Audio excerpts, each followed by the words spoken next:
Hi, എൻ്റെ പേര് Vishnu G Warrier. ഞാൻ വയനാട്ടുകാരനാണ്, പക്ഷെ ഇപ്പോൾ ബേസ്ഡ് ഔട്ട് ഓഫ് ബോംബെ ആണ്. എൻ്റെ പേര് മാനുഷി, ഞാനിവിടെ എറണാകുളത്ത് തന്നെയാണ് താമസിക്കുന്നത്. ഹലോ, എൻ്റെ പേര് അനഘമായ രവി. ഞാനിങ്ങനെ കുറച്ച് അഭിനയൊക്കെ ആയിട്ട് ഇങ്ങനെ വന്നു ഇവിടെ കൊച്ചി തന്നെ ഉണ്ട്. അന്വേഷിപ്പിൻ കണ്ടത്തിൻ്റെ ഫസ്റ്റ് മൂവിയാണ്. നമ്മളിപ്പോൾ ഇവിടെ അന്വേഷിപ്പിൻ കണ്ടത്തിൽ ഒരു ചെറിയൊരു ക്യാരക്ടർ ചെയ്തിട്ടുണ്ട്. അതുകൊണ്ട് ഉമ്മച്ചി അവസാനം ഇപ്പോൾ കഴിഞ്ഞൊരു 2 ദിവസം മുമ്പ് ഫോൺ വിളിച്ചിട്ട് സംസാരിച്ചു. അപ്പോൾ എന്നോട് ആദ്യം പറഞ്ഞു നല്ല ഇതായിട്ടുണ്ടെന്ന്. അപ്പോൾ ഞാൻ സംസാരിച്ചുകൊണ്ടിരിക്കുകയായിരുന്നു ഉമ്മച്ചിനോട്. അപ്പോൾ ഇവള് സ്പീക്കറിലായതുകൊണ്ട് ഇവള് പറഞ്ഞു, ഉമ്മച്ചി പറ അവനോട് അമ്മച്ചീൻ്റെ ഫേവറേറ്റ് സീൻ ആ ബെഡ്റൂം സീനായിരുന്നു. അപ്പോൾ നമ്മുടെ ആക്ഷൻ ഹീറോ വിജുവിൽ അവർ ചിരിക്കുന്നില്ലേ, അതേപോലെ ഉമ്മച്ചി നാണിച്ചിട്ടൊരു ചിരി ചിരിച്ചു. ഇത്രയും വലിയ ടീമൊക്കെ ടൊവിനോയായിട്ടും ഫുൾ ടൈം ലുഡോ ഉണ്ടായിരുന്നു. അത് എനിക്ക് തോന്നുന്നു അതിനൊരു ഇമ്പോർട്ടൻ്റ് ആസ്പെക്ട് ആയിരുന്നു. ആ റാപ്പ് ഉണ്ടായിരുന്നില്ലെങ്കിൽ എനിക്ക് തോന്നുന്നില്ല വർക്ക്ഔട്ട് ആയിരുന്നു ഇത്രയും. പുള്ളിക്കാരൻ ഒരു ദിവസം നൈറ്റ് തലേന്ന് എനിക്കിങ്ങനെ മെസ്സേജ് അയച്ചിട്ട്, മനുഷ്യൊരു ഓഡീഷൻ ഉണ്ട്, ടൗനോടെ പടമാണ്, ചെറിയ റോളാണ്, ഒന്ന് വരാമോ എന്ന് നോക്കാമെന്ന് പറഞ്ഞു. അപ്പം ചുമ്മാ വെറുതെ പോകണ്ടല്ലോ എന്ന് വിചാരിച്ചപ്പോൾ അമ്മ പറഞ്ഞു കുഴപ്പമില്ല പൊക്കുമെന്ന് പറഞ്ഞു. അങ്ങനെ ഞാൻ വന്നപ്പോഴത്തേനും അതേപോലെ ഇങ്ങനെയാണ് സംഭവം എന്നൊക്കെ പറഞ്ഞ് എൻ്റെ അടുത്ത് വിവേക് പറഞ്ഞ് ചുരിദാർ ഇട്ടുകൊണ്ട് വന്നാൽ മതി, അങ്ങനെ ഇങ്ങനെ കുറച്ച് കാര്യങ്ങളൊക്കെ പറഞ്ഞു തന്നിട്ടുണ്ടായിരുന്നു. അവിടെ ഞാൻ ചെന്നപ്പോൾ അവിടെ കുറച്ച് പേര് ചുരിദാർ, കുറച്ച് പേര് ജീൻസും ടോപ്പ് ഇട്ടവരൊക്കെ ആദ്യമേ പോയി, ചുരിദാർ ഇട്ടവർ മാത്രമായി.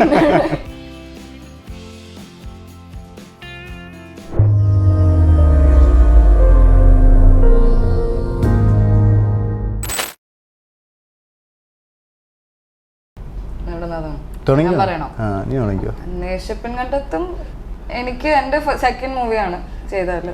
അപ്പോൾ നമ്മളങ്ങനെ ഞാൻ ഓഡീഷൻസ് കൊടുക്കാറുണ്ട്.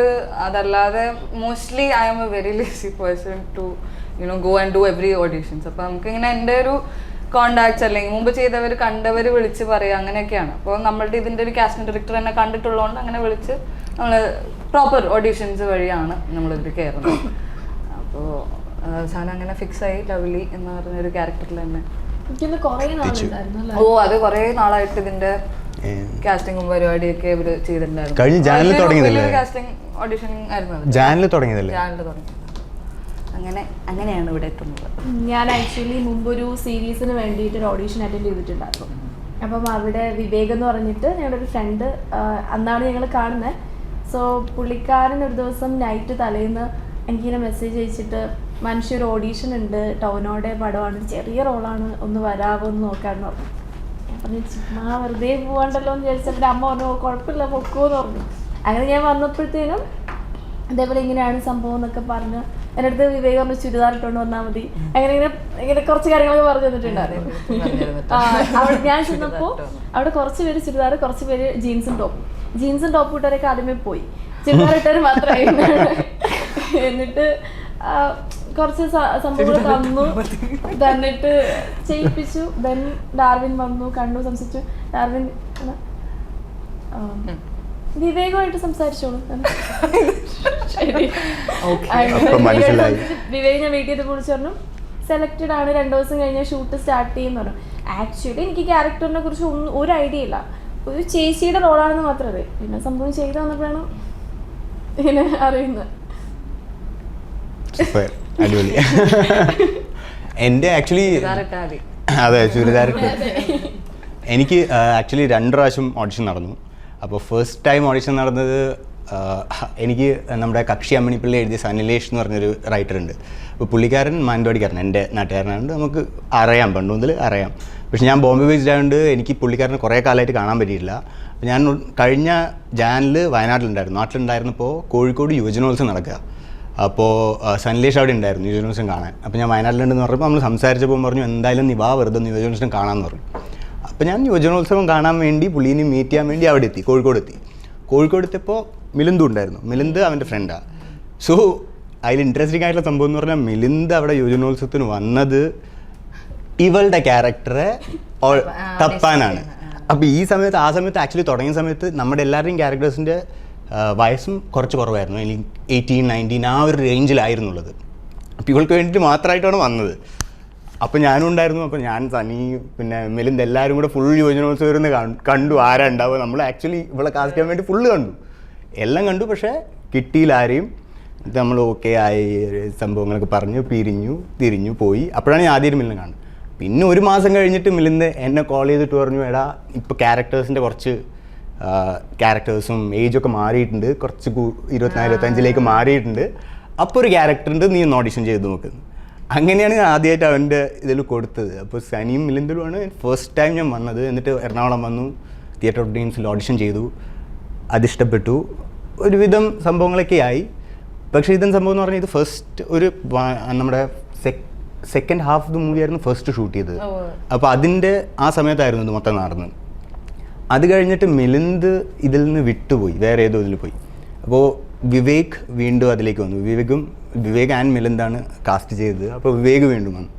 അപ്പോൾ അവൻ പുതിയ വന്നതുകൊണ്ട് ഞാൻ സെക്കൻഡ് സ്കെഡ്യൂൾ ആയതുകൊണ്ട് എന്നെ വീണ്ടും ഓഡിഷൻ വിളിച്ചു.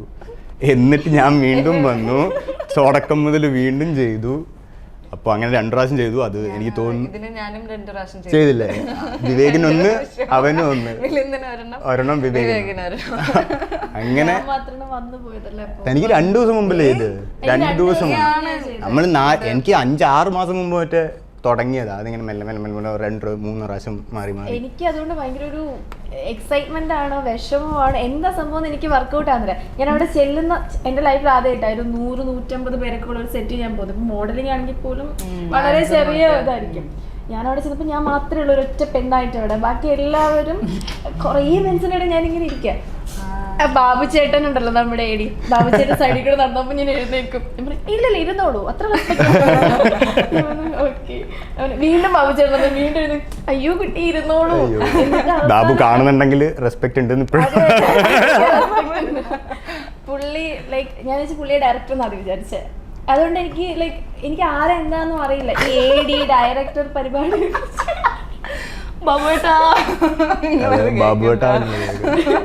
എന്നിട്ടാണ് പിന്നെ ആർട്ടിൽ അദീനെ ഞാൻ കാണുന്നത്. അപ്പൊ അദീനെ ഒരു പെൺ ശരീരം അവിടെ നിൽക്കുന്നുണ്ടപ്പോ എന്നോട് ഒന്ന് വേണ്ടിയിരുന്നെങ്കിൽ എന്ന് പറഞ്ഞിങ്ങനെ വെയിറ്റ് ചെയ്യാം. അപ്പോഴത്തേനും അനഘ വന്നു.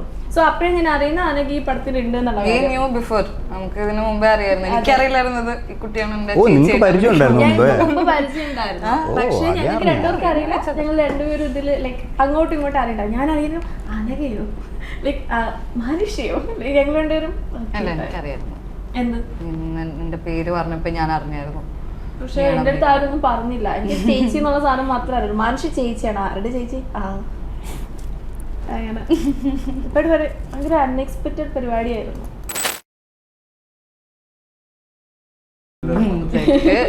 സീരിയസ് ആയിരുന്നെങ്കിൽ ഞങ്ങൾക്കൊക്കെ കൊറേ ചീത്ത കേട്ടിട്ടുണ്ട് കിടന്ന് ബാക്കിലിട്ട് വെച്ചിരിക്കുന്നതിനും. അത് ഡയറക്ടറും ഇടയ്ക്ക് കൂടാറുണ്ട്. ഇത് അതാണ് ആ പ്രൊഡക്റ്റ് അത്രയും അവര് എല്ലാവരും പെർഫെക്റ്റ് ആയിട്ട് അറിയാം. ഈ ടെക്നീഷ്യൻസ് ആണെങ്കിലും അവർക്കും അറിയാം ദ റൈറ്റ് വർക്ക്. സോ നമുക്ക് ആ സ്ട്രെസ് ഉണ്ടായിരുന്നില്ല. കുട്ടി ഇങ്ങനെ ചിരിച്ചളിച്ചാലും ഇവര് വർക്കിന്റെ ടൈമിൽ they are of course professional. But ഫണ്ണാണ് എപ്പോഴും. അതെ നമ്മള് ഇപ്പൊ നമുക്ക് സെറ്റിന്റെ ഇടയിൽ ബാക്കിലിരുന്ന് ഡാർവിനൊക്കെ ചീത്ത ഓർമ്മയുണ്ട്. നമ്മുടെ ആരവിടെ ബഹളം ഉണ്ടാക്കണെന്ന് പറഞ്ഞ് അനിയായിട്ട് ഒന്നും മിണ്ടാതിരിക്കും അവിടെ. അപ്പം ഡാർവിൻ ഇങ്ങനെ പറയും.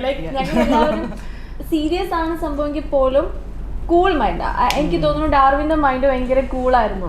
സോ അതുകൊണ്ട് തന്നെ ഞങ്ങൾക്ക് കുറച്ചുകൂടെ കംഫർട്ടബിൾ ആയിരുന്നു പുള്ളിക്കാരനായിട്ട്. ഇങ്ങനെ വഴക്ക് പറയാനൊക്കെ പറഞ്ഞാൽ വളരെ കുറച്ച്, എന്തെങ്കിലും 2-4-5 ടേക്കൊക്കെ പോയി കഴിഞ്ഞാലും ചെയ്യുന്നുള്ള രീതിയിലേ പറയുള്ളൂ. ഭയങ്കര സപ്പോർട്ടീവ് ആയിരുന്നു. ആ ക്രൂ ഫുൾ ഭയങ്കര സപ്പോർട്ടീവ് ആയിരുന്നു. ഇത്രയും വലിയ ടീമൊക്കെ ടൊവിനോയിലും ഫുൾ ടൈം ലുഡോ അല്ല, അത് എനിക്ക് തോന്നുന്നു അതിനൊരു ഇമ്പോർട്ടന്റ് ആസ്പെക്ട് ആയിരുന്നു. ആ റാപ്പ് ഉണ്ടായിരുന്നില്ലെങ്കിൽ എനിക്ക് തോന്നുന്നില്ല വർക്ക്ഔട്ട് ആയിരുന്നു ഇത്രയും. ബിക്കോസ് കുറെ നിങ്ങൾ കാണുമ്പോൾ അറിയാം കുറെ സീൻസ് ഉണ്ടായിരുന്നു. ബേസിക്കലി എനിക്ക് തോന്നുന്നു ആ സീൻസ് സ്പെസിഫിക് ആയിട്ട് പുൾ ഓഫ് ചെയ്യാൻ എനിക്ക് പേഴ്സണലായിട്ട് തോന്നിയത് ആ റാപ്പുമാണ് സഹായിച്ചത്. Half of the thing was on the rap. ബാക്കിയുള്ള സംഭവങ്ങളൊക്കെ ഞങ്ങളുടെ കണക്ഷൻസ് ആയാലും നമ്മൾ അവിടെയാണ് മീറ്റ് ചെയ്യണം. നമ്മൾ ഇത്ര ഇപ്പൊ even if I knew her I didn't know her you know. ഇതിപ്പോ ഇത്രയും നമ്മൾ ഒരുമിച്ചാ നിക്കണേ ആ ഒരു ബന്ധം അത് ഭയങ്കരമായിട്ട് ഹെൽപ്പ് ചെയ്തു for the work. It never we thought ഈ ഫ്രണ്ട്ഷിപ്പ് ലൈക്ക് സ്ക്രീനിൽ വരുമ്പോൾ അവിടെ അത് ചെയ്യാൻ പറ്റുമോ, അത് പോവോ, കയ്യിൽ നിന്ന് പോവോ എന്നൊക്കെ ഉള്ളത് സാധാരണ എല്ലാവരുടെയും ഒരു മിത്താണ്. അത് it is gonna effect the work. Never. It only helps you actually. It only helped us in a way that we know we are people are like ഇതിനു വേണ്ടി ആക്ടിങ്ങിന് വേണ്ടി ചെയ്യുന്ന ആളുകളാണ്.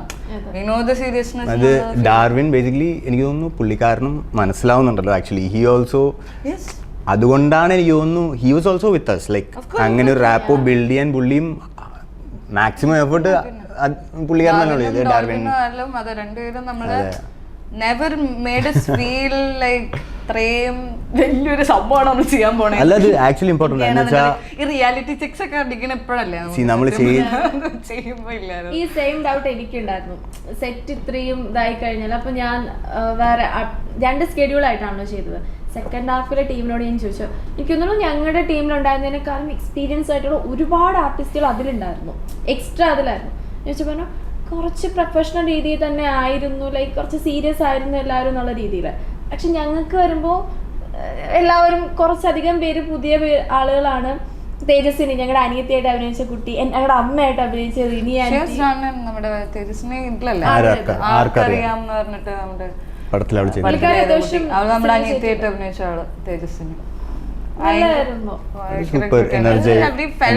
കട്ട് പറയുമ്പോഴത്തേനും എല്ലാവരും ബാക്ക് ടു നോർമൽ ആവാണ്. Okay fine fun. വീണ്ടും action പറയുമ്പോൾ എല്ലാവരും ഓക്കെ സീരിയസ്. ആ ഒരു സംഭവമാണ്.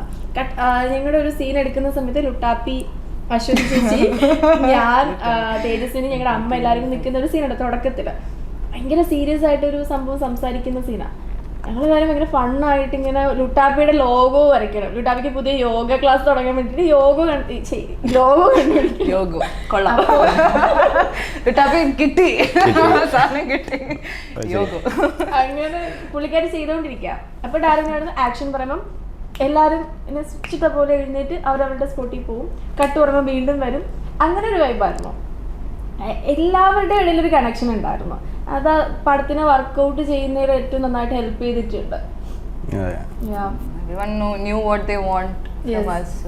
എല്ലാവരും ആവശ്യമുണ്ടായിരുന്നില്ല.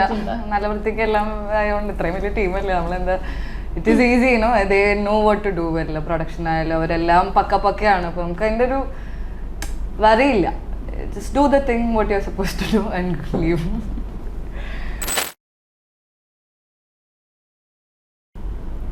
എന്റെ അമ്മയുടെ ഫേവറേറ്റ്